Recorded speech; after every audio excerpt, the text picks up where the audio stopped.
Hey everyone, it's Jananie and welcome back to my channel. This story ain't over. So I am super excited for the warmer months for spring and summer, and I'm even more excited for my May TBR because if you didn't know, it is Asian Heritage Month or Asian Pacific Islander Month in the States, I believe. It's just called Asian Heritage Month in Canada, I think, but don't quote me on that. But regardless, we're celebrating Asian voices this month, from East Asian voices to Southeast Asian voices to South Asian voices.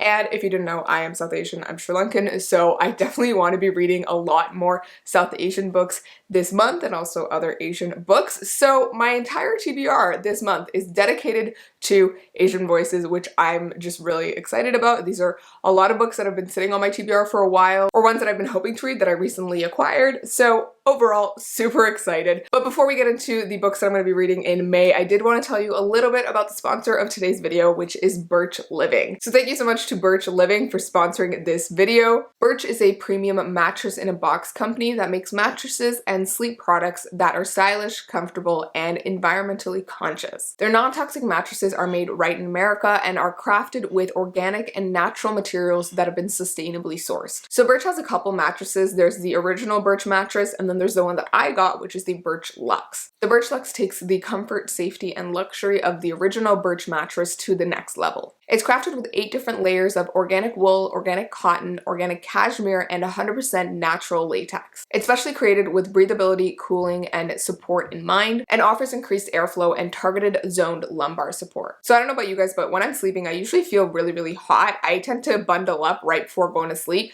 but then in the middle of the night, I'll get really overheated, and then I fling off my blankets, and then I get all restless, and then I have to move around to get back to sleep. So it's really important to me to choose a mattress with natural and organic materials, because the organic materials actually keep me cool and regulate my temperature during the night. So I actually get a way better sleep. In addition to it being a way better mattress for me than my previous one, Birch is actually really committed to being better for the planet. I love that throughout the creation of their mattresses, Birch ensures that their materials are produced and harvested sustainably. So as I said before, I have and ordered the Birch Luxe mattress, which is the premium upgrade to their original well-loved Birch Natural mattress. So I've had the mattress about a month now, and I honestly love it so much. It's been a total game changer for me at night. I've definitely been the person who has struggled to fall asleep and constantly wakes up in the middle of the night, and the previous mattress that I had was definitely part of the issue. I found it really hard and stiff and made my back hurt a lot of times, but my new Birch mattress has just been so comfortable. There's just something about it that just like hugs my body and lets my body sink into it. And I fall asleep way faster on the Birch mattress than I did on my previous mattress. Overall, my sleeping quality has gotten a lot better, and I feel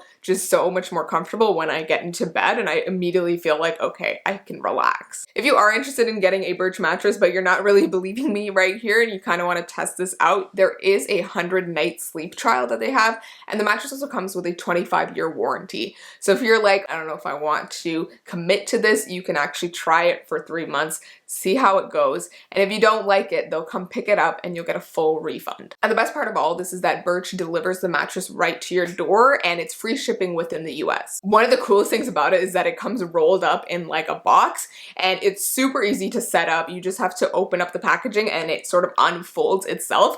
I made the mistake of opening it at the foot of my bed, but you should really do it on top of your bed or your bed frame so that it naturally opens. So pro tip there for any of you who are grabbing the mattress. And honestly, after I set up my bed, I just spent like a good half an hour just like lying on it and rolling around and taking comfort in how soft and wonderful it felt. Another awesome thing is that each Birch mattress comes with 2 of their Eco Rest pillows. So these pillows are made from recycled plastic bottles, and they're breathable and way better for the environment. Another aspect to the mattress that I got is that I got the Birch mattress topper, which is this organic plush topper that you put on top of your mattress. It's about like this thick, and I absolutely love it because it actually makes my mattress softer, like at least the surface of it, so I kind of sink into the topper, and then I have the support of the actual mattress underneath. And so overall it makes for a way nicer sleep experience for me. I'm personally someone who likes a softer surface for my mattress. I don't like hard surfaces, so I really like having the mattress topper. But if you're someone who wants a little bit more of a like rigid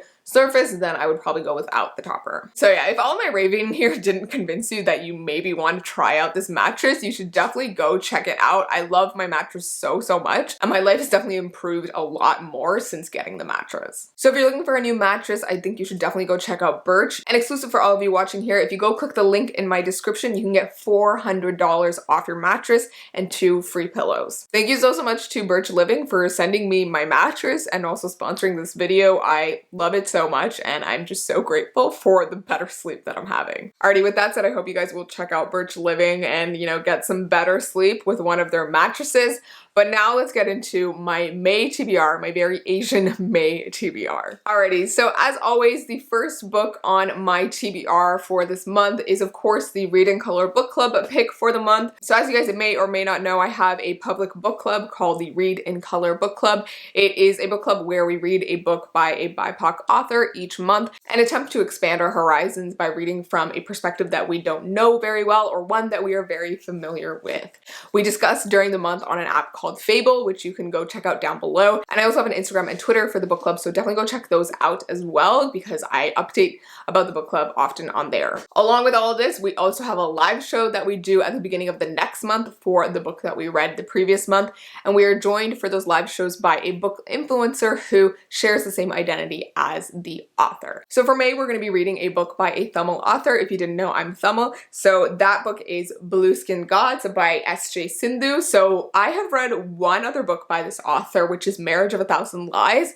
Absolutely loved it. It was very relatable for me personally because there was a lot of experiences that I have seen in my own life. So yeah, that was a really interesting experience. So this book also follows a Tamil main character as well, and main characters, and follows a boy who is born in Tamil Nadu, India, who is born with blue skin. And this is seen to be something slightly holy. So his father sets up this ashram for these pilgrims to come see him and gain his blessings. The young boy is named Kalgi, and he is believed to be the 10th incarnation of the Hindu god Vishnu. And in Kalgi's 10th year, he's put through 3 trials that will test his power and his divinity. But from this pretty mysterious and interesting opening of this book, it does take a bit of a contemporary bend to it, I believe, as Kalgi ends up leaving India and traveling to New York later in his life, and there are different things that are going on across his life. So this one just seems like a mashup of very interesting things. I'm excited to read from this author again, and it just seems like an interesting story that we'll all learn something new from. And for May, I'm really excited to be joined by Sagarika from Sagarific.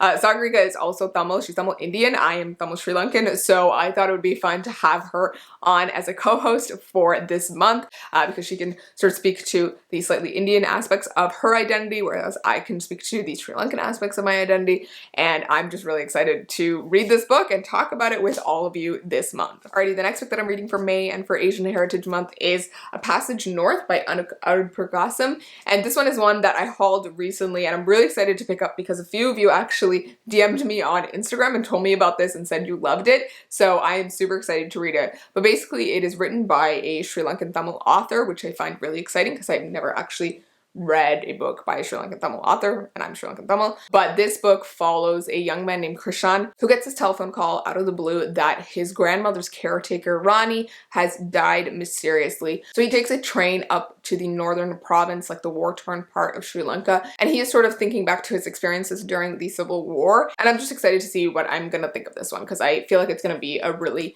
interesting and sort of heartbreaking story. Alrighty, the next book on my list is one that has been on a couple TBRs previously, but I'm determined to get to it this month because it's Asian Heritage Month. But that book is On Earth We're Briefly Gorgeous by Ocean Vuong. So this is by a Vietnamese American author. And as I said, I've been trying to pick it up for the past few months.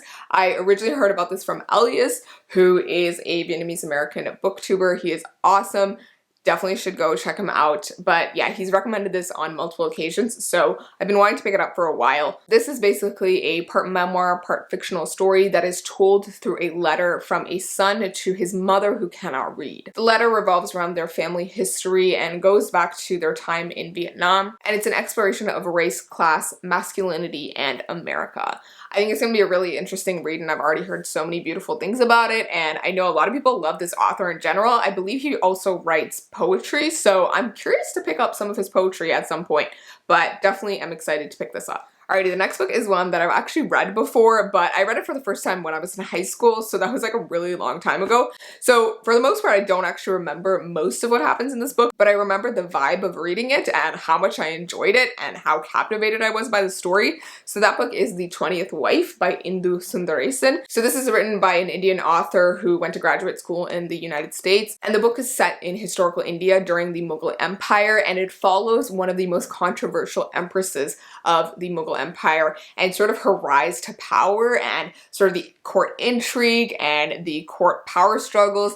And I find all of that super interesting, and I was also always fascinated by this part of Indian history. So I'm really excited to read this again and sort of read it when I feel like I'm gonna remember it a little bit better, because I read it like at the beginning of high school, so I was like pretty young. So I'm curious to see if I'm gonna like it on the second go around, but for the most part, I remember it quite fondly, and I'm just excited to read it again. Alrighty, the next one is one that's been on my TBR for ages now, and I definitely need to pick it up soon. So that book is Dial A For Aunties by Jessie Q. Sutanto. It's a bit of a rom-com slash murder mystery type situation. Basically, it follows our main character, Madeline Chan, who accidentally kills her blind date, which is a situation I don't even know how you get into, but she accidentally kills her blind date. So she calls up her meddlesome mom, who ends up calling up her meddlesome aunties, and they all sort of join together to help sort of cover up this murder and help Madeline get away with this. But unfortunately for them, the dead body proves to be a lot harder to get rid of than they thought.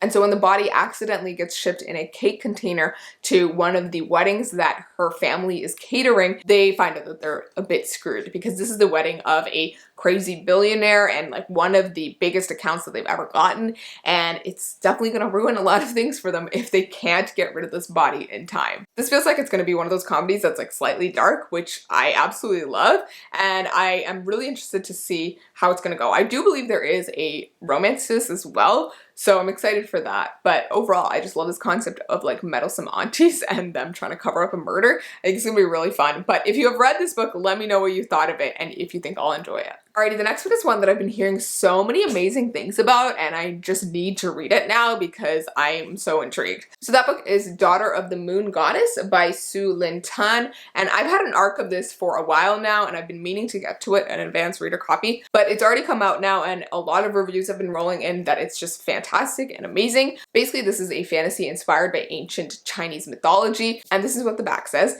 It's a captivating debut fantasy inspired by the legend of the Chinese moon goddess Chang'e, in which a young woman's quest to free her mother pits her against the most powerful immortal in the realm and sets her on a dangerous path, where choices come with deadly consequences and she risks losing more than her heart. All of that sounds super, super cool, and I'm also excited for the romance part of this, but I also like that it's like this very celestial sort of fantasy. I feel like I've never read something like that, so I think it's going to be really interesting and very unique. But if you've read Daughter of the Moon Goddess, definitely let me know what you thought of it. I am just so intrigued, and I love this like cover as well, and I think it's going to be a really beautiful fantasy. Alrighty, next up I'm going to be reading a couple memoirs. So the first one that I'm going to be reading is Crying in Hmart by Michelle Zauner, and this is, I believe, by an indie rock musician known as Japanese Breakfast. I'm not super familiar with her, but I've been hearing so many amazing things about this memoir and about this book, so I was like, you know what, I am excited to read about this. I feel like I love hearing people's stories regardless of whether I know the person themselves. So yeah, I'm really interested to read about this one. I believe it focuses on her Korean American identity and sort of growing up Asian in America, and I think that that's a really interesting perspective. So I'm excited to read this one, and based off what I've heard about it, I think it's going to be fantastic. And then the other memoir that I'm hoping to pick up in May is Know My Name by Chanel Miller. I am really, really interested in this one. I think it came out in 2019, and I know a lot of people found this really interesting and very impactful, so I'm excited to pick it up. It basically talks about Chanel Miller's experience getting sexually assaulted in January 2015 by a Stanford University athlete named Brock Turner. It's a really difficult topic, but I think it's going to be a really impactful story, and I really want to hear from her perspective. I actually already read like the introduction to it, and I found it so interesting because she wanted to talk about sort of the trial process and all of that as well. And she talks about how during the trial she was reduced to this like anonymous name like Emily Doe, but she wanted to sort of tell her story and have people know her name, which I think is really interesting. And I think it's just going to be really well written. So I'm excited to read this one, even though it's going to be pretty heavy subject matter. Alrighty, and the final book on this list is a romance that I'm deciding to pick up for May, and that is Dating Dr. Dill by Nisha Sharma. I have been seeing this book all over TikTok, and I got it in a book of the month box previously. So I was like, you know what, let's pick it up this month. I believe it follows 2 Indian American main characters, which I'm excited about. And basically what I know about this one is that it's a bit of a hate to love romance. It starts with these 2 characters on a talk show called the Dr. Dill Show, and they get into this like really huge argument on the show, which goes viral on the internet. And amidst all of this, our main character, Karina, has made a deal with her dad, who is planning to sell their family home, that if she can get engaged in 4 months, he can't sell the house and he'll gift it instead to her. And then we've got our other main character, Prem, who is a doctor and who is looking for funding for his practice because it's in like a local community that he wants to support. And so what happens is that Karina's meddlesome aunties get into contact with him and give him a deal. Basically, if he can convince Karina that he's her soulmate and that they should get married, then they will provide funding for his clinic. And so this is the premise of the story and where it all starts. Both of them are sort of vying for a relationship because it'll benefit them in some way, and they end up falling for each other, which I absolutely love. I'm interested in this one because it's like they're getting into a relationship for all the wrong reasons, but they're gonna end up falling in love. So excited to see how it goes. If you have read Dating Dr. Dill, I would love to hear what you thought of it because I've seen it all over TikTok and I feel like a lot of people love it, but let me know. Alrighty, with that said, those are all the books on this May TBR for Asian Heritage Month. I hope you guys will pick up a book by an Asian author this month, whether it's one that I mentioned in this video or one that I've recommended before, but really excited to just celebrate sort of Asianness overall this month. Thank you again to Birch Living for sponsoring this video. Definitely go check out that link in my description and grab $400 off your mattress and also 2 free pillows. As always, I would love to hear from you guys what you're reading this month and if you have any opinions on the books that I'm planning to read this month, because I love hearing what you have to say and it helps me prioritize my TBR. Thank you so much for watching again, and definitely go check out my Instagram, Twitter, Goodreads, and TikTok in the description down below, and I will see you in my next video. So please remember that this story ain't over. Bye!